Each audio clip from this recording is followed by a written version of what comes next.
नमस्कार, आप देख रहे हैं राष्ट्र की बात। मैं हूं मानक गुप्ता। पूरे देश में बहस छिड़ी हुई है, आखिर बीजेपी जातिगत जनगणना करने के लिए तैयार क्यों हुई है? बीजेपी ने जातिगत जनगणना पर क्या वाकई एक यू टर्न लिया है? यह वही बीजेपी है जो कुछ सालों पहले तक जाति की राजनीति करने वाली पार्टियों को अर्बन नक्सल तक कह देती थी। बल्कि हाल के महीनों में भी आप देखेंगे तो तरह तरह की संज्ञाओं से, उपनामों से विपक्षी नेताओं और उनकी पार्टियों को बीजेपी के नेता सम्मानित करते थे। कहने का मतलब, कभी कहते थे जातिवादी लोग देश में जाति का जहर फैला रहे हैं, देश तोड़ रहे हैं, हिंदुओं को तोड़ रहे हैं। अब लेकिन बीजेपी की केंद्र की सरकार खुद जातिगत जनगणना करवाने के लिए तैयार हो गई है। बीजेपी समर्थक कह रहे हैं ये मोदी का मास्टर स्ट्रोक है, कांग्रेस कह रही है ये राहुल गांधी की जीत है, समाजवादी पार्टी कह रही है अखिलेश यादव ने ही पीडीए की लड़ाई लड़ी, उसी का नतीजा है, तेजस्वी यादव कह रहे हैं ये लालू जी की जीत है। आखिर जीत किसकी है? बीजेपी की? इसके पीछे छिपी राजनीति क्या है? और आखिर क्या वाकई बीजेपी ने एक सोचा समझा यू टर्न लिया है? क्या वो इसके लिए मजबूर हुई है? आज इसी पर होगी बहस।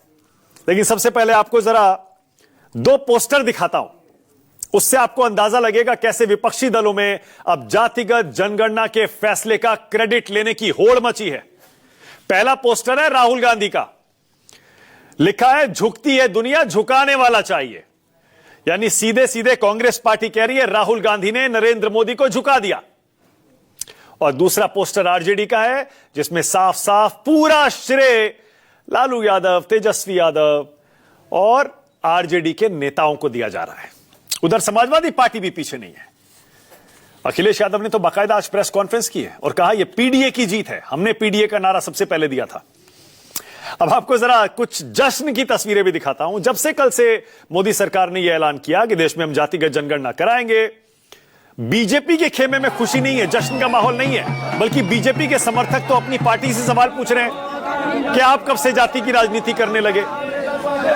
जश्न जो है वो कांग्रेस, आरजेडी, समाजवादी पार्टी और कुछ और रीजनल पार्टियों के खेमे में है, जिनमें से एक है जेडीयू, जो कि एनडीए का हिस्सा है। अब जेडीयू भी जश्न मना रही है। जेडीयू को पता है कुछ ही महीने में चुनाव है बिहार में। अब क्या ऐसे में तेजस्वी यादव का सामना करने के लिए एक और हथियार नीतीश कुमार को मिल गया है क्या? डिबेट थोड़ी देर में। पहले जरा आपको दिखाऊं आज कैसे, कल राहुल गांधी ने प्रेस कॉन्फ्रेंस की थी, आज कांग्रेस की तरफ से जयराम रमेश आए प्रेस कॉन्फ्रेंस करने के लिए। जयराम रमेश बोले मोदी सरकार देर आई दुरुस्त आई। प्रधानमंत्री मोदी बिना समय सीमा के सुर्खियां बनाने में माहिर हैं, हेडलाइन मैनेजमेंट करते हैं, डेडलाइन नहीं बता रहे कब तक कराएंगे। केंद्र सरकार के इस फैसले के पीछे कुछ और ही मंशा नजर आती है, यह जयराम रमेश कह रहे हैं। फिर धर्मेंद्र प्रधान, केंद्रीय मंत्री, बीजेपी का ओबीसी चेहरा, वो कांग्रेस की प्रेस कॉन्फ्रेंस का आरोपों का जवाब देने के लिए सामने आए। बैठे बाकायदा मीडिया के सामने प्रेस कॉन्फ्रेंस की। धर्मेंद्र प्रधान बोले कुछ लोग इसे एटीएम मानते थे, राजनीतिक तौर पर, टूल के तौर पर, हथियार के तौर पर इसका इस्तेमाल करते थे, राजनीतिक रोटियां सेकते थे। हमने इसको बंद कर दिया, हमने वो दुकान ही बंद कर दी। मोदी सरकार के निर्णय से कुछ लोग बौखलाए हुए हैं। कांग्रेस पार्टी देश के पिछड़ों के हमेशा खिलाफ रही। 1951 में किसकी सरकार थी? धर्मेंद्र प्रधान पूछते हैं। नेहरू की मंशा जग जाहिर है, क्योंकि उन्होंने ही जातिगत जनगणना रुकवा दी थी। इधर अखिलेश यादव आए प्रेस कॉन्फ्रेंस करने के लिए। अखिलेश यादव बोले जातिगत जनगणना का फैसला इंडिया गठबंधन की जीत है। वो कहते हैं मोदी सरकार पर पीडीए का दबाव पड़ा, बीजेपी की नकारात्मक राजनीति का यह अंतिम दौर है। अब यह जाति जनगणना फैसला तो हो गया है, सही तरीके से भी होनी चाहिए। क्या बोल रहे हैं सारे नेता, आप भी सुनिए।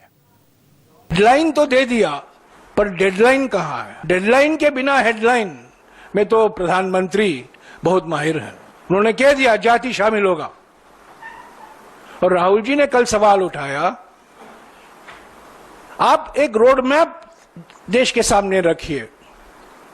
6 साल से हम इंतजार कर रहे हैं इस जनसंख्या का।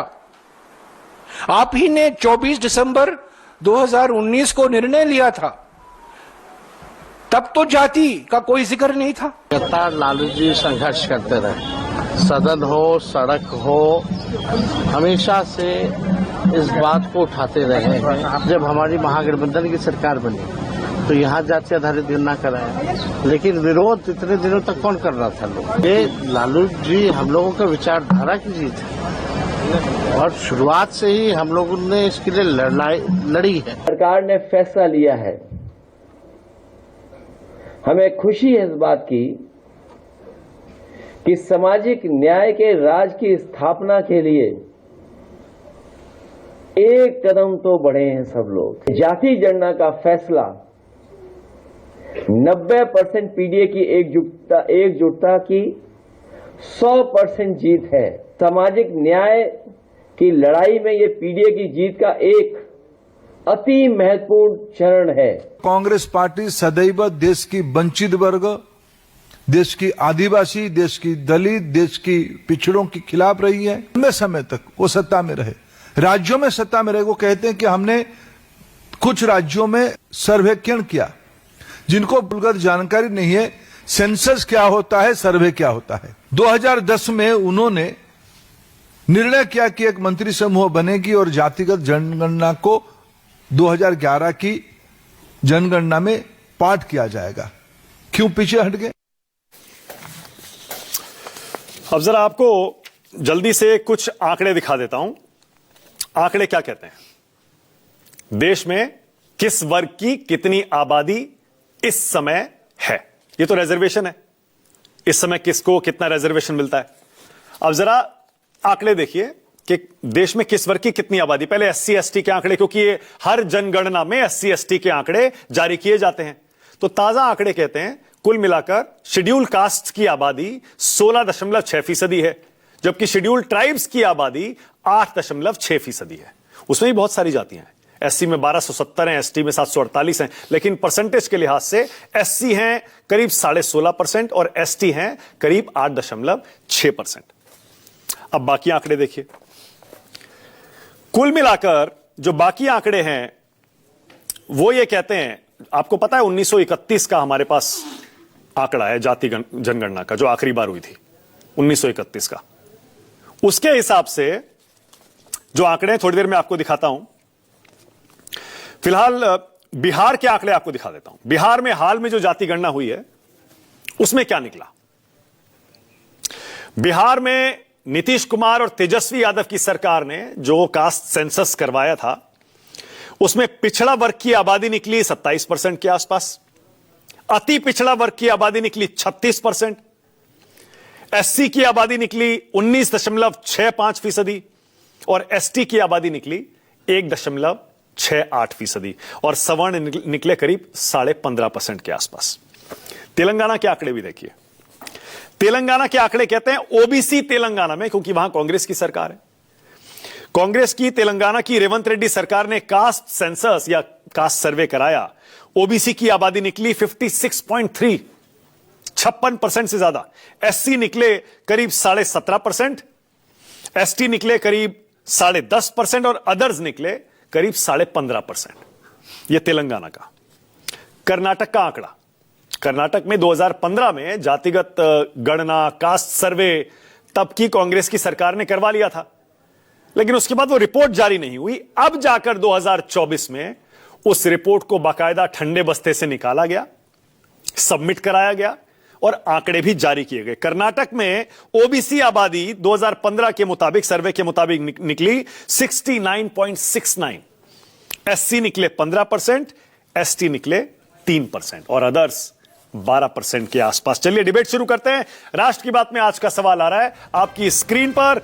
आज मेरा पहला सवाल बहुत ही सीधा, क्या जाति जनगणना पर वाकई राहुल ने मोदी को झुकाया है जैसा कांग्रेस पार्टी दावा कर रही है? और दूसरा, बटेंगे तो कटेंगे से जाति पूछने पर कैसे आ गई बीजेपी?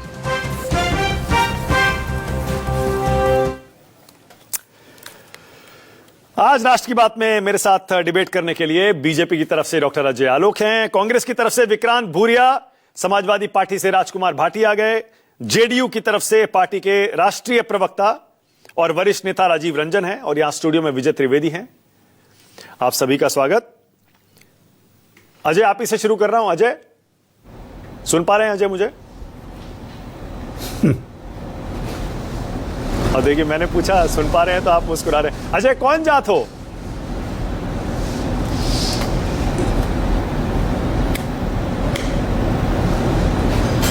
मैं हाँ, पिता के हिसाब से चलिए तो मैं बिल्कुल कायस्थ हूं। हाँ, माता के हिसाब से चलिए तो मैथिल ब्राह्मण हूं। हाँ। और बताइए। अब आप समझ गए लेकिन मेरा पूछा सवाल, नहीं लेकिन गया। फिर भी आप चाह रहे हैं मैं पूछूं तो मैं पूछ लेता हूं। अभी कुछ हफ्ते महीने पहले तक तो आप कहते थे ये सब अर्बन नक्सल हैं, देश को तोड़ने जा रहे हैं, बटेंगे तो कटेंगे, एक रहेंगे तो नेक रहेंगे। अचानक क्या हो गया? अब आप भी जाति पूछने पर आ गए? आज भी हम यही कह रहे हैं, बटेंगे तो कटेंगे और एक रहेंगे तो सेफ रहेंगे। हिंदू एक रहेगा तो सेफ रहेगा, इसमें कोई शक नहीं है। हाँ। जाति जनगणना करवाना और बटेंगे तो कटेंगे दो अलग अलग चीज है। 180 डिग्री के दो कोण हैं, दोनों को मिलाया नहीं जा सकता। यथार्थ की राजनीति करनी है, जातीय जनगणना करनी है। अब इसमें अपनी छाती टोकने वाले कि हमारे दबाव के कारण जिस पे आपने ये डिबेट रखा है, तो मैं कहता हूं किसी को उल्टी रोटी पिछली रोटी खाने की आदत हो तो उसके मैं क्या कर सकता हूं? खाते रहिए पिछली रोटी। हम मानक गुप्ता को याद दिलाता हूं एक के बाद एक। मानक, आपने रोहिणी आयोग का नाम सुना है? हाँ बिल्कुल। हाँ, 2017 में रोहिणी आयोग बना। 2019 में राजनाथ सिंह ने कहा कि केंद्र सरकार जातीय जनगणना करवाएगी। 2023 में रोहिणी आयोग ने अपनी रिपोर्ट माननीय राष्ट्रपति महोदय को सौंप दी। रोहिणी आयोग की रिपोर्ट को यूनियन कैबिनेट ने 2023 में एक्सेप्ट कर लिया। रोहिणी आयोग क्या था? ओबीसी आयोग को संवैधानिक दर्जा देने के बाद रोहिणी आयोग का गठन किया गया था, आयोग की अनुशंसा पर, जिससे यह पता चले कि पिछड़ों और अति पिछड़ों की संख्या क्या है, आरक्षण का लाभ किसको मिला है, किसको नहीं मिला है। हाँ, ठीक है। रोहिणी आयोग की अनुशंसा में 2023 में ही कह दिया गया था कि यथार्थ जानने के लिए हमें जातिगत जनगणना करवानी पड़ेगी, जिसको यूनियन कैबिनेट ने 2023 में ही एक्सेप्ट कर लिया था। जातिगत जनगणना रियलिटी में तो 2023 में ही आ गई थी। कार्यान्वयन अभी हुआ है 25 में, एग्जीक्यूशन शुरू होगा। हाँ। तो आप जबरदस्ती का कोई बोले कि हमारे कहने पे आप जातिगत जनगणना जो राहुल गांधी या बाकी लोग कहते हैं, ये समाज को तोड़ने वाली बात कर रहे हैं। अब जब जातिगत गणना होगी, मैं एक छोटा सा आंकड़ा देता हूं आपको रोहिणी आयोग का। हाँ। रोहिणी आयोग ने कहा कि अति पिछड़ा आयोग में 2598 जातियां ऐसी हैं जिनको आज तक आरक्षण का लाभ ही नहीं मिला है। क्या इनको मिलना नहीं चाहिए? और आरक्षण का लाभ सिमट कर कुछ जातियों तक रह गया है जिनको अब आरक्षण की जरूरत नहीं है। ये तमाम विषय हैं जो एक के बाद एक जब जातिगत जनगणना हो जाएगी और उसके बाद रोहिणी आयोग की रिपोर्ट पे अमल होना शुरू होगा, ये सब आंकड़े निकल के आएंगे। अच्छा, ठीक है, ओके। तो ये जातिगत जनगणना अच्छा, मैं वापस अपने पहले सवाल पर 2017 की है, आज की नहीं है। ठीक है, मैं वापस ये लोग पहले आज सवाल गाना पे जा गा रहा रहे हूं। हैं। हाँ। यहाँ पे हम गाना ट्यून बना के खत्म कर चुके हैं। ठीक है, आपने कहा 180 डिग्री एकदम अलग अलग है दोनों, कैसे जरा मुझे समझाइए भाई। आप कहते हैं जातिगत राजनीति करने वाले हिंदुओं को तोड़ना चाहते हैं, एक रहेंगे सेफ रहेंगे, बटेंगे तो कटेंगे। अब आप ही कह रहे हैं जातिगत जनगणना, चलिए गिन लेते हैं। बिल्कुल अलग अलग कैसे हुआ ये बताइए भाई, गिनिए। नहीं, बिल्कुल अलग है, ये बिल्कुल अलग है। जातिगत जनगणना हम करवा रहे हैं तो जातिगत जनगणना सिर्फ हिंदुओं की नहीं हो रही है, जातिगत जनगणना इस बार मुसलमानों की भी होगी। किस जाति के लोग कितने गरीब हैं ये जानना जरूरी है, ताकि सरकारी पॉलिसी उसी हिसाब से इंप्लीमेंट हो सके। नीतियों का निर्धारण होना जरूरी है और नीतियों का इंप्लीमेंटेशन होना जरूरी है। हिंदू समाज को एक रहना जरूरी है, भले हम जातियों में हैं। जाति विहीन समाज करना भी जरूरी है, लेकिन जाति प्राथमिकता भी है, आपको उसको भी ध्यान रखना है। लेकिन हिंदू को इकट्ठे रहना बहुत जरूरी है, नहीं तो धर्म पूछ के गोली खाएंगे। क्या वहां पे जात पूछ के गोली मारी थी? पहले दोबारा समझाइए, आग के बीच में गोली मारी थी। मैं समझ नहीं पाया, मतलब होगा कैसे? जाति भी पूछेंगे और हिंदुओं को एकजुट भी रखेंगे, दोनों चीजें कैसे हो सकती हैं भाई? क्या मुसलमानों से जाति पूछेंगे तो मुसलमान एकजुट नहीं रहेगा? आपका क्या मतलब? हिंदुओं पे क्यों कॉन्सेंट्रेट कर रहे हैं? मैं जब कह रहा हूं कि मुसलमानों की भी जाति पूछी जाएगी, पसमानदा मुसलमान कौन है, जोलाहा कौन है, कसाई कौन है, दुनिया कौन है, यह भी पूछा जाएगा। उनकी आर्थिक स्थिति क्या है, उनके पास घर है कि नहीं, तो उनको तरफ क्या पॉलिसीज का मुंह नहीं मोड़ना चाहिए। सिर्फ हिंदुओं को केंद्रित क्यों कर रहे हैं? अब इसमें यह तो कोई नहीं कह रहा है कि मुसलमान भी एक रहेंगे तो सेफ रहेंगे, बटेंगे तो कटेंगे। हिंदुओं पे क्यों टारगेट कर रहे हैं? इस देश के टारगेट इशू हमेशा हिंदू क्यों हो जाता है? मानक, आप भी कमाल करते हैं। क्या कमाल पर आप ही फोकस करते थे, क्या कमाल आप ही बोलते थे हिंदुओं को बांटने की साजिश मैं चल तो रही है। फोकस आज भी कर रहा हूं। आप कहते थे मैं तो आज भी मानक साजिश चल गुप्ता रही है। जी, मेरा फोकस आप पे भी है, आप भी हिंदू हैं, हाँ, लेकिन आप गुप्ता हैं। तो चलिए, कौन जात? हाँ कौन जात? हाँ उससे क्या फर्क पड़ा? आप हिंदू नहीं हुए? मानक गुप्ता अगर बनिया हुए तो क्या वो हिंदू होना बंद हो गए? और अजय आलोक कायस्थ हुआ तो हिंदू होना बंद हो गया? हिंदू होना गर्व की बात है। हिंदू में कौन जात है यह जानने में कोई हर्ज नहीं है, और सारे हिंदुओं को एकजुट होकर रहना है। एक है तो सेफ है, लेकिन जात भी जानना जरूरी है, क्योंकि अगर कोई पिछड़ा है, कोई समाज की पंक्ति में बिल्कुल पीछे खड़ा है, तो उसको आगे लाने का काम सरकार का है। अच्छा, मैं समझ और ये गया। काम ओके, नरेंद्र मोदी ओके, जी 2017 से शुरू कर चुके हैं। अच्छा ठीक है, इसकी ओके। डफली आज बजाई जा रही है। अच्छा, मैं मोटे तौर पर यह समझा, आप ये कह रहे हैं कि जातिगत जनगणना आप कराएंगे तो आप जाति का सवाल पूछकर भी हिंदुओं को एकजुट रख पाएंगे। अगर विपक्ष जो कह रहा था वो जातियों बिल्कुल। को जाति का सवाल पूछकर उनको तोड़ देता, यही कह रहे हैं आप? देखिए, सबसे बड़ी बात है, विपक्ष के जातिगत जनगणना का पहली कोई भी स्वरूप जो है, कोई भी पॉलिसी इंप्लीमेंट करने के लिए उसका स्वरूप क्या होता है। जातिगत जनगणना आज तक भारत के स्वतंत्र भारत के इतिहास में कभी नहीं हुई। अंतिम बार हुई 1931 में। हाँ लगातार नेहरू से लेकर राजीव गांधी से लेकर इंदिरा गांधी से लेकर अटल बिहारी वाजपेयी को भी मैं नाम ले रहा हूं, नरसिम्हा राव, किसी प्रधानमंत्री ने जातिगत जनगणना करवाने की कोशिश नहीं की। यूपीए की सरकार ने एक बार सर्वे करवाया, उस सर्वे में 4,983 करोड़ रुपए खर्च हुए, और जो सर्वे की रिपोर्ट आई तो उसमें 8 करोड़ 19 लाख गलतियां निकली। ये जैसा कि पी चिदम्बरम ने फ्लोर ऑफ द हाउस पे बताया।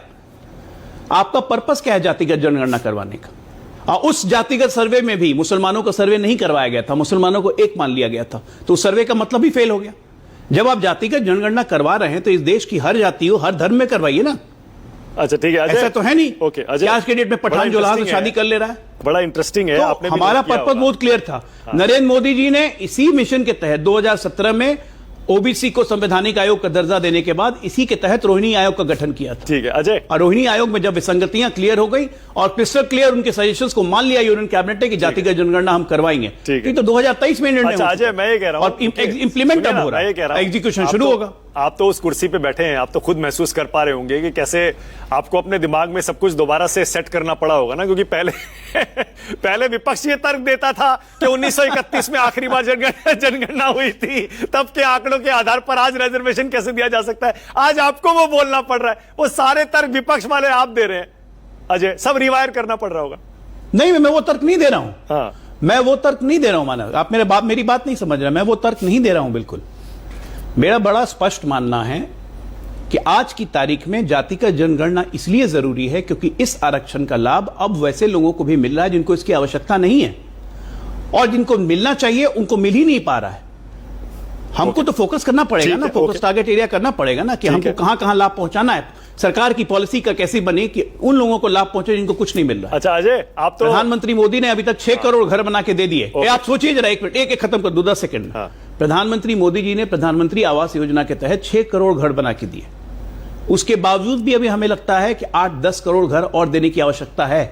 तो आप सोचिए कि इस देश की कैसी विषम परिस्थिति थी कि आज से 10 साल पहले 16 करोड़ लोग के पास घर नहीं था, छत नहीं थी।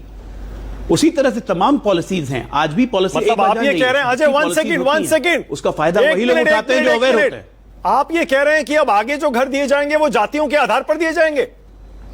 बहुत ही, आप तो एकदम ही अलग बात कह रहे हैं। जातियों के आधार पे नहीं भाई, नहीं, अलग बात नहीं कर रहे हैं। घर तो उन्हीं को दिए जाते हैं ना जो बीपीएल कैटेगरी में आर्थिक रूप से कमजोर हैं। अरे भाई, जातिगत जनगणना का उससे क्या लेना देना? फिर आर्थिक कास्ट सेंसस का घर देने से क्या लेना जातिगत देना? जनगणना अकेले जातिगत जनगणना नहीं होती है। एक मिनट, फिर कंफ्यूजन देखिए। पूरी चीज रिसर्च करके बोलिए पहले। जातिगत जनगणना सिर्फ जात नहीं पूछी जाएगी, जात के साथ उनकी आर्थिक स्थिति क्या है, उनकी सामाजिक स्थिति क्या है, उनके पास अपना घर है कि नहीं, उनके पास गाड़ी है कि नहीं, गाड़ी है तो 4 व्हीलर है कि 2 व्हीलर है। 1 सेकेंड, 1 मिनट, उनकी शैक्षणिक योग्यता कितनी है? एक मिनट, बिल्कुल सही कह रहे हैं आप। अभी तक जो घर दिए जाते हैं भाई साहब, उसमें जाति नहीं पूछी जाती है, सिर्फ बीपीएल वालों को दिया जाता है। आप जो कह रहे हैं इसका मतलब अब जाति भी पूछी जाएगी और बीपीएल भी देखा जाएगा, मतलब आप ये कह रहे हैं? देखिए, मैं ये कह रहा हूं कि तमाम जो हमारी नीति है उसका निर्धारण करने का तरीका ही बदल जाएगा। वही तो मैं कह रहा हूं, ये गेम चेंजर है भारत के लिए आने वाले 5 सालों के बाद। ओके अजय, आप बहुत बड़ी बात कह गए इशारों। मुझे पता नहीं इससे ज्यादा आप बता पाएंगे या नहीं, लेकिन इसका मतलब अगर इतना लंबा चौड़ा आपने प्लान बनाया है कि सिर्फ सरकारी नौकरियों में और सरकारी गवर्नमेंट एजुकेशनल इंस्टीट्यूट्स तक, रिजर्वेशन तक आप सीमित नहीं रखेंगे इन जातिगत जनगणना के आंकड़ों को, इसका मतलब तो बहुत कुछ होने वाला है। एक और सवाल, उसके बाद आगे जा रहा हूं अजय। अभी हाल में पहलगाम के हमले के बाद आपने पोस्टर जारी किया आपने लिखा धर्म पूछी जाति नहीं, और अब आज जाति पूछने जा रहे हैं। आप ही की सरकार जाति पूछने जा रही है। ये विरोधाभासी नहीं है? विरोधाभास नहीं है, मुझे समझ में नहीं आ रहा आप आम को इमली से कंपेयर कैसे कर रहे हैं? ये कंपैरिजन है ही नहीं कहीं से। एक इस्लामिक हमले में धर्म पूछ के गोली मार दे रहा है और उसको सपोर्ट किया जा रहा है कांग्रेस पार्टी के द्वारा। कहा जा रहा है धर्म नहीं पूछा गया, धर्म नहीं पूछा गया, कांग्रेस के तमाम नेताओं ने कहा। तो उस पर हमने कटाक्ष किया था कि धर्म पूछ के मारी, जाति पूछ के नहीं। हाँ। ये जातिगत जनगणना हिंदुस्तान के भविष्य के लिए है। ठीक है, ओके। आज से 10 साल के बाद अगर हम विकसित भारत की बात करते हैं 2047, तो हमारी गरीबी रेखा से हमने 25 करोड़ लोगों को बाहर निकाला है। अभी 25 करोड़ को जब तक हम बाहर नहीं निकालेंगे तब तक कहां से विकसित भारत बनाएंगे? ठीक है, बहुत बढ़िया। मानव गुप्ता के विकसित होने से विकसित भारत ही ना बनेगा। ओके विक्रांत भाई, आपकी बारी है। अब जरा बताइए, यू टर्न तो देखिए बीजेपी ने लिया है तो आपने भी लिया है। मान लीजिए जात पे ना पात पे मोहर लगेगी हाथ पे। 1990 में मंडल कमीशन लागू हो रहा था, राजीव गांधी का भाषण है, बाकायदा विरोध कर रहे थे वो उसका। मान लीजिए ना कि आपने भी यू टर्न ले लिया, बीजेपी ने भी ले लिया, यथार्थ है, स्वीकार कर लिया। देखिए, अभी मैंने अजय जी को सुना और जो मैंने सुना वो स्पष्ट दिखता है कि इनके नैरेटिव में इतने छेद हो गए हैं कि कंफ्यूज हो गए हैं कि असलियत में करना क्या है और बोलना क्या है। क्योंकि इनके जितने भी बड़े बड़े नेता थे, चाहे वो नरेंद्र मोदी जी हो जिनने बोला कि जातिगत जनगणना जो है अर्बन नक्सल का ख्याल है, ये नरेंद्र मोदी जी का ही वक्तव्य था। ये भी था उनका कि जो जाति की बात करता है वो पाप करता है। ये नितिन गडकरी जी का भी एक बयान आया था कि जो जाति की बात करेगा उसको कसकर लात पड़ेगी। ये आपके योगी जी का बयान आया था कि जो बटेंगे तो कटेंगे। और सबसे बड़ी दुख की बात यह है, इन्होंने संसद में भी राहुल गांधी जी को फ्लोर पर अपमानित करने में कोई कसर नहीं छोड़ी। जब अनुराग ठाकुर जी ने ये बोला कि जिसकी राहुल गांधी जी को इनडायरेक्टली टारगेट करते हैं, जिसकी जात का पता नहीं है वो जातिगत जनगणना की बात करते हैं। तो हकीकत यह है कि ये समझ गए हैं कि ये जिस रास्ते पर चल रहे हैं उससे ये चुनाव आगे नहीं जीत पाएंगे। देखिए, बीजेपी की जो पूरी पॉलिटिक्स है सिर्फ वोट बैंक की पॉलिटिक्स है। जहां उनको लगता है उनको फायदा हो रहा है तो वो अपना नैरेटिव भी चेंज कर लेते हैं, पैर की जगह सर पर खड़े हो जाते हैं। और आज उनको ये समझ में आ गया कि आज सैर पर डंडा खड़ा होना पड़ेगा और हमें यू टर्न लेना पड़ेगा। और इसलिए इनके प्रवक्ता भी जबरदस्त कंफ्यूज हो गए। देखिए, जिस तरह से राहुल गांधी जी ने सदन में सड़क में लड़ाई लड़ी, कोई भी ये नहीं बोल सकता है कि वो अकेला एक व्यक्ति थे जो आखिरी तक सदन में भी चैलेंज देते रहे कि हम जातिगत जनगणना लागू कर दिखाएंगे। और ये चीज आज स्पष्ट हो गई जब बीजेपी ने सब कुछ बोलते बोलते एकदम से यू टर्न लिया। और ये 360 से भी ज्यादा डिग्री का चेंज हुआ इनमें, क्योंकि आज ये अपने कार्यकर्ताओं को भी नहीं समझा पा रहे हैं, जनता को नहीं समझा पा रहे हैं कि जातिगत जनगणना जरूरी क्यों है। देखिए, जातिगत जनगणना के लिए हम बिल्कुल साफ था हमारा कि जब तक जातियों की वर्गों की गिनती नहीं होगी तब तक न्याय नहीं मिल सकता है। सामाजिक न्याय का सबसे पहला आधार यह होता है सच्चाई सामने लाना, और जातिगत जनगणना पर ही हम नहीं रुकेंगे। अच्छा, विक्रांत जातिगत जनगणना के आगे भी विक्रांत भाई एक सेकंड, आगे वन सेकंड आप बोलिएगा, आप ही का टाइम है। मैं बस एक छोटा सा सवाल ऐड कर दूं उसमें। आपने जवाब नहीं दिया, मैं फिर पूछ रहा हूं। आपने भी यू टर्न तो लिया है ना, और सॉलिड वाला यू टर्न तो आपने भी लिया है ना, ये कास्ट सेंसस जातिगत जनगणना पर। वरना बताइए 2023 से पहले आपने कब आखिरी बार डिमांड किया था कि देश में जातिगत जनगणना होनी चाहिए? लगातार कांग्रेस जातिगत जनगणना के साथ रही है। और जिस तरह से हमारे जो नेता है राहुल गांधी जी ने जिस तरह से, देखिए सदन में तो कोई झूठ नहीं बोलेगा ना, सदन में हम पूरी ताकत से खड़े रहे, भले बीजेपी मैं पूछ रहा हूं कितने साल से, बोलती रही, हम अपने स्टैंड से कभी भटके नहीं। और आज की स्थिति में आपको बता रहा हूं, देश को मैं मानक जी मेरे बात पूरी करने दीजिए। जब देश को धर्म के नाम पर पूरी तरह से बांटने का भाजपा प्रयास कर रही है, जातियों को सीधी दरकिनार करने का प्रयास कर रही है, और ये सीधी सीधी बात है कि भाजपा की पॉलिटिक्स जो है हमेशा धर्म और जातियों पर अगर एक सेकंड भाई, एक सेकंड रुक जाइए प्लीज, एक सेकंड देखिए, let's keep the Vikrant please 1 second, please एक सेकंड देखिए विक्रांत भाई प्लीज रुक जाइए प्लीज 1 मिनट। देखिए, आप आरोप लगाइए बीजेपी पर, उनसे सवाल पूछिए, मैंने भी पूछे, लेकिन प्लीज जो मैं आपसे पूछ रहा हूं उनका भी जवाब दीजिए। देश जानना चाहता है भाई, जब राहुल गांधी प्रेस कॉन्फ्रेंस में हाल में खुद माफी मांग चुके हैं कि हां हमने गलत किया था, उस समय OBC Kota women's reservation bill में नहीं डाला था, तो कह दीजिए ना कि हाँ हमने रिसेंटली इस पर हमने यू टर्न लिया है, हमने भी एक्सेप्ट कर लिया है, स्वीकार कर लिया है यथार्थ को। राजीव गांधी का भाषण है 1990 का, जात पे ना पात पे, ये आपका नारा था, मोहर लगेगी हाथ पे। आप विरोध करते थे उसका, आप भी मान लीजिए आपने यू टर्न लिया है भाई। देखिए, आप 1984 की बात करके बोलेंगे कि 2024 में उसका क्या कितना इंपॉर्टेंस है, ये तो गलत है मानक भाई। आप ये चीज समझिए कि आप इतिहास के दम पर आगे का भविष्य की आप रख सकते हैं क्या? आज वर्तमान जो स्थितियां हैं, पूरा देश में हाहाकार मचा हुआ है। जो धन के नाम पर, भय के नाम पर, नफरत के नाम पर इस देश को जबरदस्त तोड़ा जा रहा है। इससे आज से पहले कभी हुआ है क्या? आज जिस तरह से मैं आपको बता रहा हूं, मैं जिस क्षेत्र से आता हूं, ये 2 दिन पहले की बात है।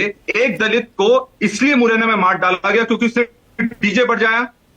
तो ये हकीकत है आज की, कि आज जिस तरह से जबरदस्त जातीय हिंसा हो रही है, उसको आप दरकिनार नहीं कर सकते। अच्छा ठीक है, ओके विक्रांत, एक सवाल और है, एक सवाल और है। अजय भी कुछ पूछना चाह रहे हैं, उसके बाद आगे जाऊंगा। मेरा एक सवाल है, भागीदारी नहीं मिलेगी तब तक न्याय नहीं हो सकता। एक सवाल और, विक्रांत भाई जरा ये भी बता दीजिए, आपने कहा अभी राहुल गांधी अकेले लड़ रहे थे, वहां अखिलेश यादव कह रहे हैं कि भैया हमारा पीडीए की जीत है, तेजस्वी यादव कह रहे हैं भाई हमारी जीत है, आप कह रहे हैं हम अकेले लड़ रहे थे।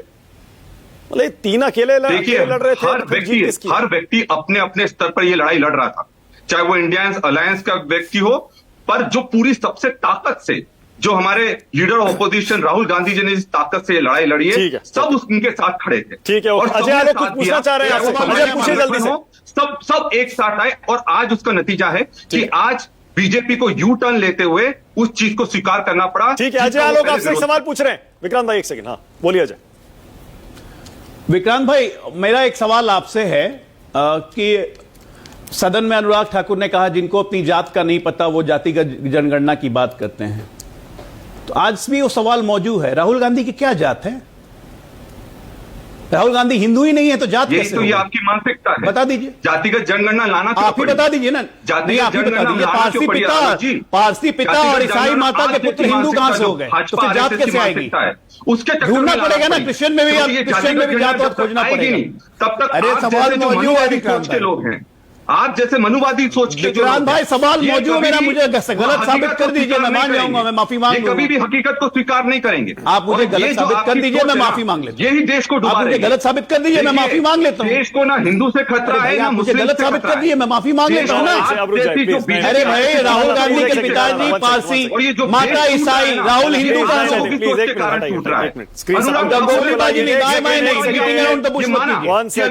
जिलेबी मत घुमाइए ना, मानी कि नहीं मानी? जिलेबी मत घुमाइए। 1 मिनट रुक सीधा जब सवाल सीधा जवाब। जवाब नहीं है तो बोलिए कि हाँ जवाब नहीं है। 1 सेकेंड अजय, आपको भी पता है, आप पहले भी कई बार ये मुद्दा उठा चुके हैं और हर बार मैं आपको रोकता हूं और मैं ये कहता हूं कि आपको पता है धर्म निजी आस्था का विषय होता है।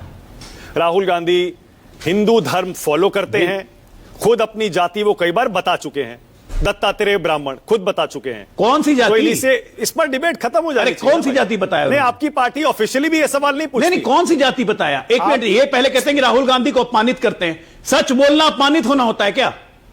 अभी इन्होंने कहा कि सदन में अपमानित किया राहुल गांधी को, सच बोलना क्या अपमानित करना होता है? घटिया सोच है ना आलोक जी, ये सच बोलना अगर अपमानित होना होता है तो कांग्रेस बार बार अपमानित होती रहेगी। क्योंकि कांग्रेस ने क्या मैसेज किया? देश बर्बाद हो रहा है। पूरा मंडल कमीशन पे मंडल कमीशन को जवाब नेहरू जी महान समाज के लोग हम नॉनवेज खाते हैं, बोलिए। तो क्या आप बोलेंगे कि अब ये लोग हिंदू नहीं है? आप बोल दीजिए ना, और आदिवासियों का अलग कॉलम खड़ा कर दीजिए। इतनी हिम्मत है आप में? अरे भाई, नॉन वेज तो मैं भी करता हूं, उसमें हिंदू नहीं कहा। मैं राहुल गांधी की बात कर रहा हूं, साबित कीजिए ना। देखिए, अरे साबित कीजिए ना भाई कि राहुल गांधी हिंदू हैं। नहीं प्लीज, मैं तो बोल रहा हूं सीधा। नहीं प्लीज, पारसी पिता, ईसाई माता, हिंदू कैसे हो राहुल गांधी? कहां से जाति लाई? और झूठ बोलते हैं कि अपमानित कर दिया, अपमानित कर दिया। राजकुमार भाटी जो आपकी सोच है ना, ये राजकुमार भाटी और राजीव रंजन, उसके बाद आ रहा हूं जी आपके पास। पहले राजकुमार भाटी साहब, ये क्रेडिट तो सब लेने की कोशिश कर रहे हैं, तो मतलब ये मिला जुला क्रेडिट माने या सबको अलग अलग अपना हक है कहने का कि हम लड़े अकेले, हमने जीता? नहीं, ये पूरे इंडिया गठबंधन की और पीडीए समाज की सामूहिक लड़ाई का परिणाम है और इसका श्रेय सबको जाता है। लेकिन पीडीए समाज के सबसे बड़े नेता श्री अखिलेश यादव जी का संघर्ष इसमें विशेष उल्लेखनीय है। उनके जो पीडीए समाज के दबाव में ये बीजेपी ने निर्णय लिया है। जो मोदी जी ये कहते थे कि जातियां तो केवल 4 ही होती हैं, जवान, किसान, महिला और युवा, ये अब वो 6000 जातियों की गिनती कराएंगे, तो ये कोई हृदय परिवर्तन नहीं है। इसका संदेश साफ है कि जुड़ेंगे तो गिनेंगे और डरेंगे, बटेंगे तो पिटेंगे और लड़ेंगे तो डरेंगे। मतलब अगर पीडीए समाज के लोग लड़ेंगे, एकजुट रहेंगे, तो सरकार डरेगी और सरकार गिनती कराएगी। और देखिए, बाबू जगदेव प्रसाद कुशवाहा बिहार में बहुत बड़े नेता हुए, जिन्हें बिहार का लेनिन कहा जाता था। उनका प्रसिद्ध नारा है कि 100 में 90 शोषित हैं, शोषित ने ललकारा है, धन धरती और राजपाट में 90 भाग हमारा है। तो ये तो 90% लोगों की लड़ाई है, हक की लड़ाई है। और ये जो जाति जनगणना का निर्णय मोदी जी ने लिया, चाहे किसी भी नियत से लिया, अजय आलोक जी कितना भी घुमा रहे हैं इसे कि इसमें ये होगा और वो होगा, अंततः इसका लाभ, अभी लड़ाई आधी हुई है, अभी केवल जाति जनगणना की घोषणा हुई है। जाति जनगणना के बाद हमारे पास आंकड़े आ जाएंगे, किस जाति के लोग कितने % शिक्षित हैं, कितने % नौकरी में हैं, कितने % की आर्थिक स्थिति अच्छी है, कितने % पक्के मकानों में रहते हैं, कितने % अच्छी परिस्थितियों में रहते हैं, कितने % नारकीय जीवन जीते हैं। जब ये आंकड़े आ जाएंगे तो लोगों की आंखें खुलेंगी और लोगों को शर्म आएगी। जो हिंदू धर्म की दुहाई देने वाले हैं और हिंदू एकता की बात करते हैं, अगर इन्होंने हिंदुओं को एक समझा होता, दिल से इन्होंने हिंदुओं को एक समझा होता, तो ये परिस्थिति पैदा न होती और इस मांग की जरूरत ही नहीं पड़ती। ये तो केवल चुनाव के समय हिंदू एकता की मांग कर बात उठाते हैं, केवल वोट के समय नहीं हिंदू हिंदू दिखाई देता है, बाकी समय तो ये लोगों को घोड़े पर नहीं बैठने देते, दलित दूल्हे को घोड़े से उतार के पीट देते हैं, मूछ रखने पे हत्या कर देते हैं, मंदिर में नहीं घुसने देते, पूजा में नहीं बैठने देते। एक मुख्यमंत्री स्तर का आदमी जब आवास खाली करता हो तो उसे गंगा जल से धुलवाते हैं। एक विधायक, इनका नेता विरोधी दल मंदिर में चला जाता है तो इनका विधायक उसे मंदिर को गंगा जल से धुलवाता है। इन्होंने जो इतना भेदभाव बना के रखा है, इतनी बेईमानी की है, नौकरियों में बेईमानी करते हैं, एडमिशन में बेईमानी करते हैं, ट्रांसफर पोस्टिंग में बेईमानी करते हैं, यहां तक कि मुकदमे और मुठभेड़ भी जाति देख के करते हैं। अच्छा, हर मामले मेरे मन में बहुत सारे सवाल आ रहे हैं आपके लिए, भेदभाव करते हैं, बेईमानी सवाल आ रहे हैं। आप सवाल पूछिए, मैं आपके सवाल का हर एक सवाल का जवाब दूंगा। ठीक है, ओके। लेकिन सवाल केवल ये है कि अब इन्हें हक की लड़ाई शुरू होगी अब जो। ठीक है। अच्छा भाटी जी, तो ये कोटा इन कोटा पर आप सहमत है क्या? क्योंकि आपने सुना होगा अजय आलोक को, इशारा तो उसी तरफ है, क्रीमी लेयर भी लाएंगे और कोटे में जो प्रभावित जातियां हैं उनका असर भी कम करेंगे, जिनको कम मिला है उनको ज्यादा भी देंगे। आप इसके लिए तैयार हैं? जिसकी जितनी संख्या भारी उसकी उतनी हिस्सेदारी, बिल्कुल लास्ट मैन तक, आखिरी आदमी तक। बहुत अच्छी बात है मानक जी, आप जितने सवाल पूछेंगे उतनी चीजें स्पष्ट होंगी। इनकी क्रीमी लेयर और इनकी आर्थिक आधार पर आरक्षण देने की सच्चाई भी देख लीजिए। ईडब्ल्यूएस में मुझे आरक्षण नहीं मिल सकता, चाहे मैं 2 रुपए रोजाना कमाता हूं, मुझे आरक्षण नहीं मिलता। ईडब्ल्यूएस में जाति देख के आरक्षण दिया जाता है। ईडब्ल्यूएस में कुछ जातियों के लिए यह आरक्षण है। यह भारतीय जनता पार्टी की असली नीयत है। और अभी यूपीएससी का रिजल्ट आया, अभी इसी सप्ताह में यूपीएससी की रिजल्ट उठा के आप देखिए, ओबीसी की कट ऑफ ईडब्ल्यूएस से ऊपर है। यानी कि जिस ओबीसी को देश की आजादी के 78 साल बाद भी नौकरियों से रोका जा रहा है, वो ओबीसी आज मोदी जी की कृपा से, मोदी जी के षड्यंत्रों की वजह से ओबीसी के आदमी 50 अंक पाके सेलेक्ट नहीं हो पा रहे हैं और ब्राह्मण, बनिया, कायस्थ, राजपूत जाति के लोग 40 अंक पाके सेलेक्ट हो रहे हैं। ये मोदी जी की नीयत है, ये मोदी जी की ईमानदारी है, ये बीजेपी की नीयत है। 10% का रिजर्वेशन है गरीब लोगों के लिए, 10%, 10% का। मानक जी सुन लीजिए, भी आपत्ति है भाटी? मानक जी सुन लीजिए, मानक जी 10% मिला किसको है?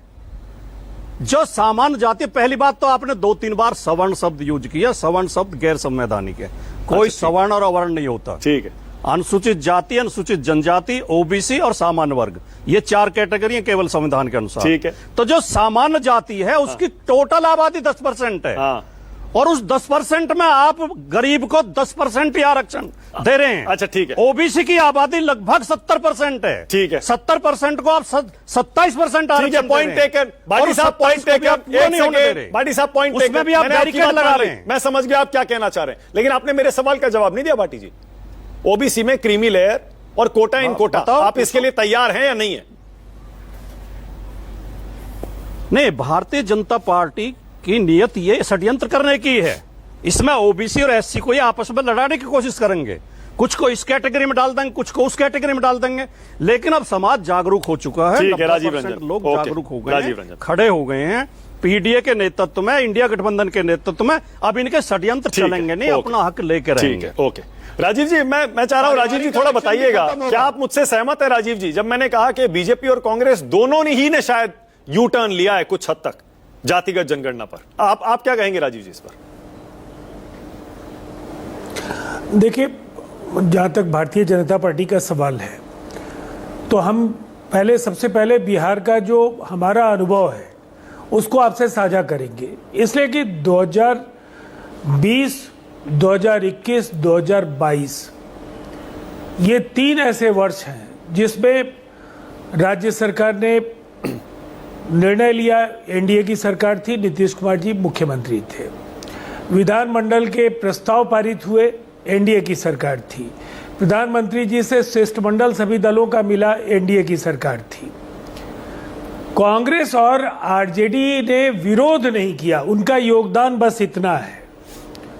इस बात को समझिएगा, उनकी ओर से कोई पहल अगर हुई होती तो ये सच है कि आज बिहार देश का पहला ऐसा प्रदेश है जहां जातीय सर्वे संपन्न हुआ और इसमें 500 करोड़ रुपए की राशि खर्च की गई, 5 लाख लोग लगाए गए और लंबा वक्त लगा इन आंकड़ों को तय करने में। उन आंकड़ों के आधार पर जो लघु उद्यमी योजना है वो बाजाप्ता शुरू हो गई और 94 लाख परिवारों के एक सदस्य को 2 लाख रुपए दिए जा रहे हैं।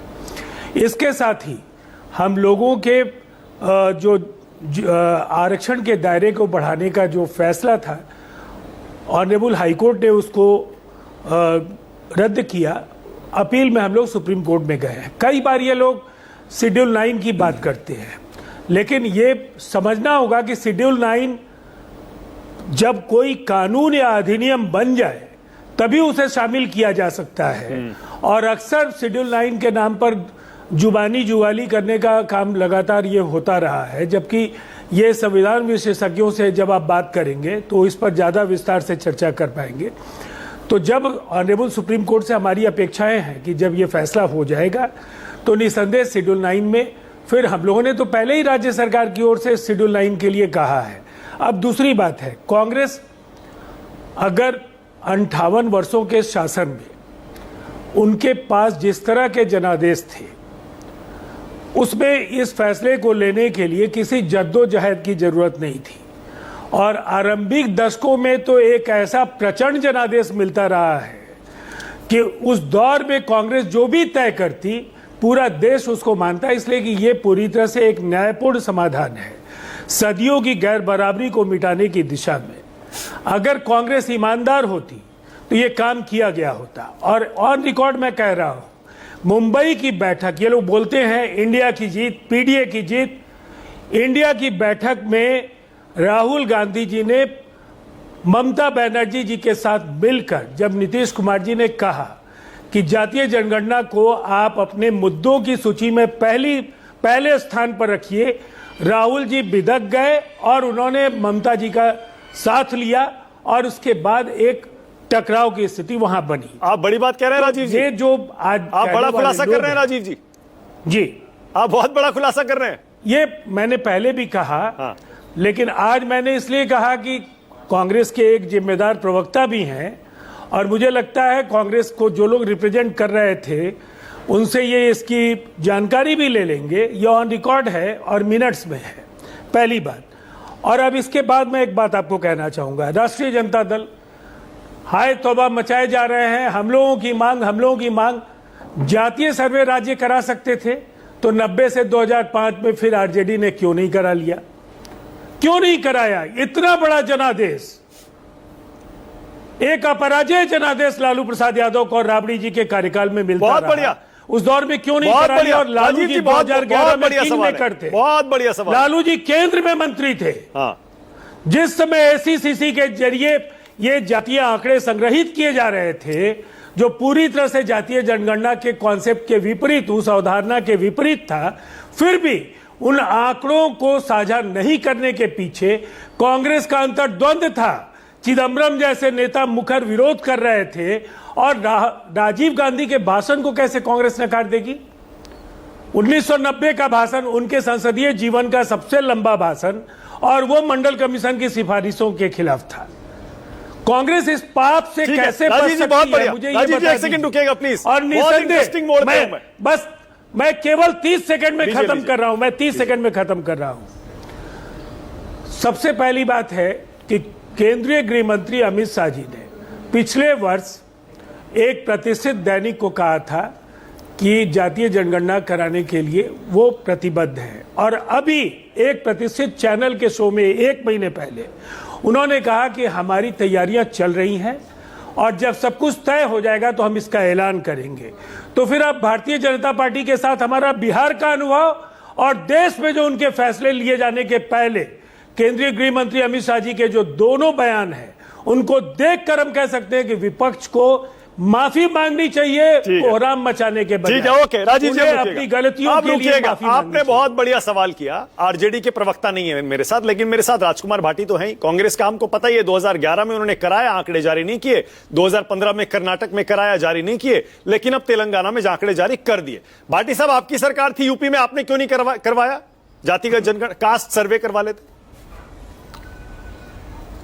नहीं, देखिए, बिहार में जातीय सर्वे हो गया, इसका कोई लाभ हुआ लोगों को? हाँ। जातीय सर्वेक्षण से केवल आंकड़े पता चलते हैं, उसको संवैधानिक मान्यता नहीं है। इसलिए हमारी मांग लगातार ये रही है, और आज से नहीं, हमारी 2 पीढ़ियां इसके लिए लड़ी हैं। समाजवादी पार्टी की ओर से माननीय मुलायम सिंह यादव जी लड़ते रहे, अब अखिलेश यादव जी लड़ रहे हैं। आरजेडी की तरफ से लालू यादव जी लड़ते रहे, अब तेजस्वी यादव लड़ रहे हैं। अच्छा ठीक है, ओके, मैं समझ गया। ओके विजय त्रिवेदी, मैं समझ गया। हमारी ये मांग रही है लंबे समय से। ओके, भाटी जी कह रहे हैं कि उसका कोई मतलब ही नहीं था। विजय जी अब आप बोलिए, मैं पूछूंगा नहीं आपसे, आपको क्या लग रहा है, क्या चल रहा है अभी? ये कहां से ये कबूतर निकाला है बीजेपी ने थैले में से अपने? ये कबूतर कहां से निकाला वो तो अजय जी ज्यादा बता सकते हैं, लेकिन यू टर्न है, इसमें कोई बहुत बहस नहीं है। हाँ। अब आप जबरदस्ती उनसे कहलवाना चाहते हैं, ये अलग आपकी इच्छा है, आपके मित्र हैं, लेकिन यू टर्न तो है ना। 2021 में सुप्रीम कोर्ट में भारत सरकार का एफिडेविट में क्या कहा गया, वो पढ़िए। अजय जी ने तो पढ़ा ही होगा, तो उससे समझ में आएगा कि एफिडेविट और यू टर्न में क्या फर्क आया। ठीक है, पहली बात। दूसरी बात, रोहिणी कमीशन की बात हुई। मैं इसको पहले ये बात करता हूँ, ये फैसला जो है, आप पीडीए की जीत कहें, कांग्रेस की जीत कहें, आरजेडी की जीत कहें, जेडीयू की कहें, लेकिन ये जीत उस समाज की है जो इस दबाव को लगातार बना रहा था। और ये स्थिति मैं समझता हूं 1990 के बाद दूसरी बार महत्वपूर्ण फैसला हुआ है, या सामाजिक बदलाव का एक महत्वपूर्ण कदम है ये स्टेप। 1990 में भी वहां पहुंच गए थे, क्योंकि वो तो बन गई थी, मंडल कमीशन की रिपोर्ट तो 80s में सबमिट हो गई थी, लेकिन 90 में आकर इतना दबाव बन गया था कि आपको वो लागू करना पड़ा, उसको रखना पड़ा। और फिर अब यहां पर भी स्थिति ये आ गई कि कोई सरकार उसे नहीं रोक सकती थी, कोई पार्टी उसे नहीं रोक सकती थी। और भारतीय जनता पार्टी को किन दबावों में ये फैसला करना पड़ा, ये अलग बात है, लेकिन ये मेरे हिसाब से अच्छा फैसला है। इसलिए मैं अब इस पर नहीं जानना चाहता कि आप कहें कि नहीं आपने तो गड़बड़ कर दी और आप प्रेशर में आ गए, और वोट तो सबको चाहिए हो, तो वोट के लिए नहीं कर रहे तो फिर किसके लिए कर रहे हैं। लेकिन इशू वो है कि ये महत्वपूर्ण है।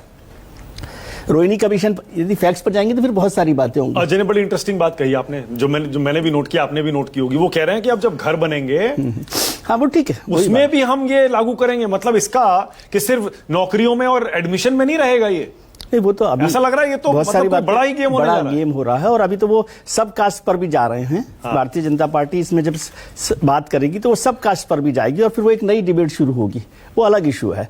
लेकिन रोहिणी कमीशन का जिक्र हुआ अभी, क्या रोहिणी कमीशन की रिपोर्ट कहां से अजय जी को मिल गई मुझे नहीं पता, क्योंकि वो तो अभी पब्लिक हुई नहीं है। वो रिपोर्ट तो अभी पब्लिक नहीं हुई है, वो तो राष्ट्रपति जी के पास है। राष्ट्रपति जी ने उसे टेबल राष्ट्रपति जी के पास रख दी। क्या सरकार ने उसे पार्लियामेंट में टेबल कर दिया? क्योंकि इलाहाबाद हाई कोर्ट ने भी कहा कि उस पर चर्चा नहीं हो सकती क्योंकि उसे अभी टेबल नहीं किया गया। विजय जी, उसको पार्लियामेंट में टेबल करने की तैयारी है, अभी नहीं हुई ना। राष्ट्रपति जी से यूनियन कैबिनेट अभी तैयारी है, अभी नहीं हुई ना। पर कुछ कुछ बातें उसकी लीक हुई हैं। नहीं, लीक होना अलग बात है। पार्लियामेंट में टेबल नहीं हुई है, यूनियन कैबिनेट ने एक्सेप्ट कर लिया है राष्ट्रपति जी रिपोर्ट को टेबल नहीं किया गया। कैबिनेट ने एक्सेप्ट किया है, इसका मतलब कैबिनेट के पास बहुत सारी चीजें एक्सेप्ट हो जाती है ना। मतलब कैबिनेट के पास है। तो कैबिनेट से पब्लिक नहीं होती ना। हाँ। कैबिनेट तो अपने आप में सिक्योरिटी की और कह रहा हूं ना, उसकी कुछ डिटेल्स लीक करवाई गई हैं। वो थोड़ी ये आप बता रहे हैं, मुझे नहीं पता कि लीक करवाई गई है। नहीं, लीक करवाई गई है, खैर वो अलग इशू है। राजीव रंजन जी ने भी बहुत खूबसूरत तरीके से, क्योंकि बहुत विद्वान नेता गूगल पे है, आप गूगल चेक कर लीजिए, दर्शक भी गूगल चेक कर लें। हाँ, सही कह रहे हैं। पब्लिक नहीं हुई है, सारी रिकमेंडेशन गूगल पे है। हाँ, वो लीक हुई है, सही कह रहे हैं, सोर्सेज से है। हाँ। फिर दूसरी बात, राजीव रंजन जी ने बहुत खूबसूरत तरीके से बात को रखा कि बिहार में एनडीए की जब सरकार थी तब वो फैसला हुआ, उस रिपोर्ट को लेकर आए, वो रिपोर्ट प्रधानमंत्री जी के पास लेकर आए। लेकिन राजीव जी ने ये नहीं बताया कि प्रधानमंत्री जी ने क्या कहा। क्या उसको स्वीकार कर लिया था? क्या भारतीय जनता पार्टी ने उस रिपोर्ट को स्वीकार कर लिया था? उस पर चर्चा नहीं हुई। तो सच को कई बार होता है कि सच को जितना इनकार नहीं किया था, ये बोलते हैं हमेशा। ठीक है, आपको तो वो वाली बात है। लेकिन मैं कह रहा हूं कि अब ये लड़ाई जो है ना, अब शुरू हुई है। ये बात यहां पर खत्म नहीं हो गई है जातिगत जनगणना। जातिगत जनगणना से तो बात शुरू हुई है। जब ये बात होगी तो फिर ये बात तय होगी कि आगे किस तरह से हिस्सेदारी मिलेगी, क्या इंस्टीट्यूशंस में क्या रिजर्वेशन को आप रिवाइज करने वाले हैं, क्या प्राइवेट इंस्टीट्यूशंस में आप करने वाले हैं। और जब आप ये बात कहते हैं कि भाई उससे जाति जनगणना में स्थिति पता पड़ेगी आर्थिक स्तर पर, वो तो नेशनल फैमिली हेल्थ सर्वे बता रहा है। उसके लिए जातिगत जनगणना की जरूरत नहीं। जातिगत जनगणना तो ये बता रही है कि इस जाति के लोगों का स्टेटस, इकोनॉमिक स्टेटस ये है, तो उस पर काम करेंगे। और जब आप बीपीएल की बात करते हैं, मकान बीपीएल पे देते हैं, तो जाति में बीपीएल कहाँ आ रही है? तो ये करने जा रहे हैं, ऐसा लग रहा है। मसला क्या हो रहा है कि जो अभी आप 27% ओबीसी को दे रहे हैं, जातिगत जनगणना से वो नंबर 60% पर पहुंच जाएगा। जो मंडल कमीशन ने 52% कहा था, तो उस लड़ाई को आप कैसे रिवाइज करेंगे? ये बड़ा मसला है ना। और फिर आप सर बहुत विद्वान आदमी है, मानक जी भी और अजय जी भी, आपने 10% ईडब्ल्यूएस का रिजर्वेशन कर दिया। कौन सा कास्ट सेंसस, कौन सा सेंसस है? ये मुझे बताइए, कौन सा सेंसस जो 10% ईडब्ल्यूएस के लिए किया गया कि भाई 10% आबादी है। और भाटी जी ये बात ठीक कह रहे हैं ना कि वो 10% आबादी तो है ही 10% टोटल। तो 10% को 10% दे दिया, 10% को 10% दे दिया, और 60% को 27% दे रहे हैं आप। तो 52% को 52% चलो आज मान लेते हैं, लेकिन 1931 का आंकड़ा है 52% का। तो उस पर बात होगी। फिर अभी तक हम बात कर रहे थे, अभी नेहरू जी को याद कर रहे हैं। आपने कहा कि नेहरू, पहले कहते थे कि नेहरू जी ने भी उसको नहीं माना, है ना। आज आप कह रहे हैं कि नेहरू जी तो मानते नहीं थे, अब हम कर रहे हैं। खैर वो बात बीजेपी कांग्रेस की नहीं है, ये बड़ी लड़ाई है और ये सामाजिक बदलाव की एक महत्वपूर्ण कदम पर पहुंच गई है, जहां से नहीं लड़ा जा सकता या क्या किया जा सकता है। फिर राजीव रंजन साहब तो 9 शेड्यूल में भी ला सकते थे, विद्वान लोग हैं। कास्ट सर्वे को 9 शेड्यूल के उसमें लिया थे, तो डलवा सकते, हाँ मतलब डलवा सकते थे, वही बात। अरे उनकी सरकार है, आप उनको ताकतवर नहीं समझते, उनकी सरकार है। तो बहुत सारे इशू है, लेकिन मैं कह रहा हूँ अब उन सबको छोड़िए, राजीव जी 10 सेकंड दे सकता हूँ, टाइम बिल्कुल खत्म हो गया। आगे चलें और इस काम को थोड़ा बेहतर तरीके से बिल्कुल 10 सेकंड मुझे दे दीजिए। 10 सेकंड विजय विद्रोही जी, बस क्षमा कीजिएगा, बस 10 सेकंड मैं बोल रहा। अगर प्रधानमंत्री जी की सहमति नहीं होती तो बिहार में भारतीय जनता पार्टी सर्वदलीय बैठकों में शामिल कैसे होती? विधानमंडल के प्रस्ताव में वो उनकी सहभागिता कैसे होती? जो फैसले लिए गए उनको अमली जामा बनाने की बैठकों में बीजेपी कैसे शामिल होती? ठीक है, इसीलिए इस सवाल की कोई प्रासंगिकता नहीं है। और एक बात मैं जो आखिरी, सर मेरे पास टाइम खत्म हो गया जी, ठीक, फिर डिबेट करेंगे, अभी तो शुरू हुआ है मुद्दा, अभी तो फिर चलता रहेगा ये। बहुत धन्यवाद आज राष्ट्र की बात में आने के लिए। यूट्यूब पर शो देख रहे हैं तो नीचे कमेंट में जरूर बताइएगा आपको क्या लगता है, ये यू टर्न किसने लिया और क्यों। छोटा सा ब्रेक ले रहा हूं। राष्ट्र की बात प्रेजेंटेड बाय पतंजलि दंत कांति टूथपेस्ट, कंप्लीट ओरल हेल्थ का सच। को powered by Panasonic, unlock the future trusted AC for smart homes।